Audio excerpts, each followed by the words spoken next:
The last module we're going to talk about is the Student Pages module. And in many respects, this is the most exciting module as it allows full classroom collaboration with all your students. If I click on Go Now to Student Pages, it just brings up a regular Google web page. Nothing very exciting. And so what we want to do is make sub-pages for each student. So if I click on Student 1, and I say Edit Page, what I can do at this point is rename this page to one of your students. For purposes of this demonstration, I'll just use my first name and last initial, which is really what you'd want to do for your students as well. I'd click on Save, and now you can see the sidebar has changed because we've got this set up automatically to go ahead and show the student pages. If I go to New Post, and I'm a student, I could write a post on the Pythagorean theorem. And then I could just start typing my post. Today we talked about the Pythagorean theorem.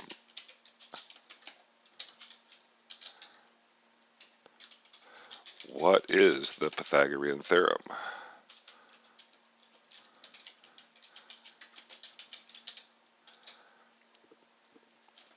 And then the student could go on to explain a lot of that stuff. And what you can also do, because this is a blog, so to speak, we can go to YouTube. Let's just search on Khan Academy Pythagorean Theorem YouTube. And there we go, Introduction to the Pythagorean Theorem. So I'm going to click on that. Welcome to the presentation on the Pythagorean Theorem. All right, the Khan Academy, if you're not familiar with it, is very famous about all the videos it has put out. But really what I want to do at this point is copy the URL, and just like we did before, I want to insert a video. It's a YouTube video. I'm going to paste that video, the URL, in there, and name it Pythagorean Theorem Khan Academy, and click on Save. And then I'll click on Save to save the post. And then right within the blog, the student blog, Jeff T., myself, I can write everything I know about the Pythagorean theorem so that I'll have it forever. I've got a video about it, and you could continue to put all sorts of, you could put pictures in, just like anything you can do in Google Sites, you can do in this post. So now I've got this. If I go back to Student Pages, notice that Student 1 hasn't changed. Well, that's because these are just links. So what I can do here is change this link to Jeff T.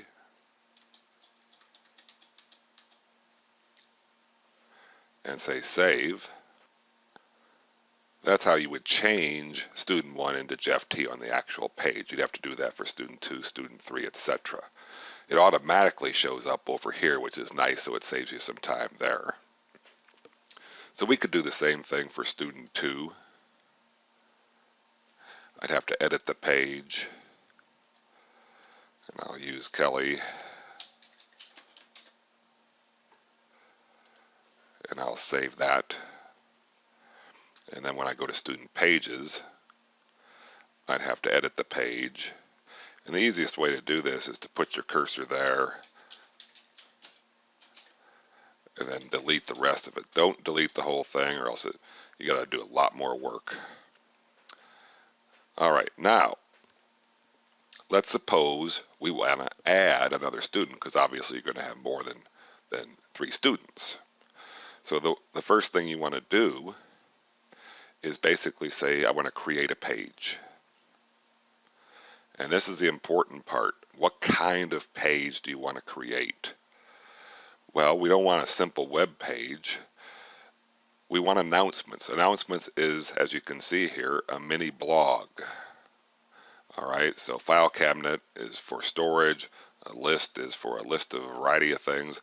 Announcements, a mini blog of announcements. So I want to select that. And let's say that we'll make one for Gigi. Okay. I don't want to put the page at the top level. I want to put it underneath student pages. So I'll click on that and I'll say create page. So as soon as I've done that, you see Gigi shows up and she's ready to write a new post. Now the only other thing we have to do is we have to add Gigi to this. So we say edit page.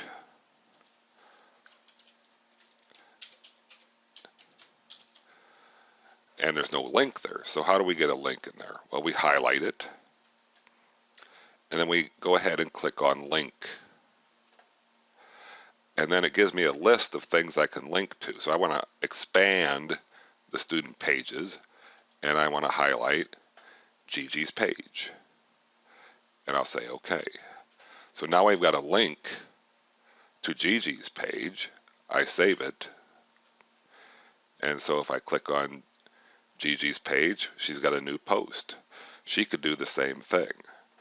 Now, the beauty of this, once again, is this is a blog, so you can subscribe to the posts.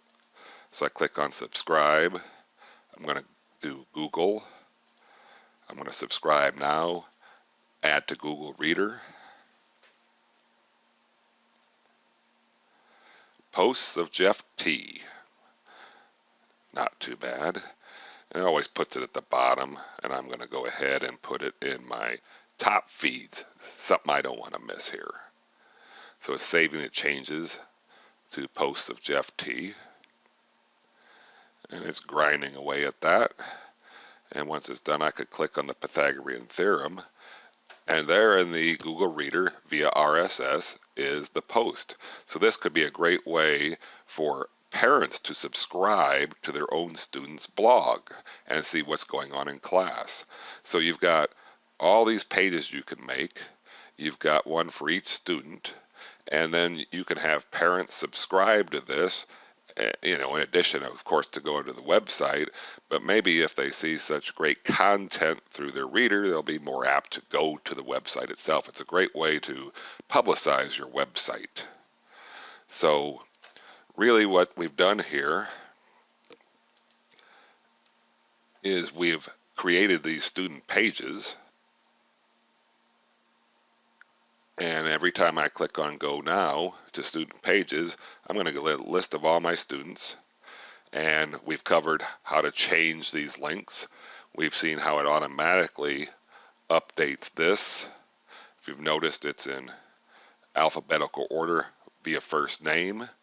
We've also showed you how to create a new page, and so you could do this for all your students, and it really takes no time at all. So Student Pages is a great way to collaborate amongst all the students, and I hope you've enjoyed this video series as we've covered all the different modules.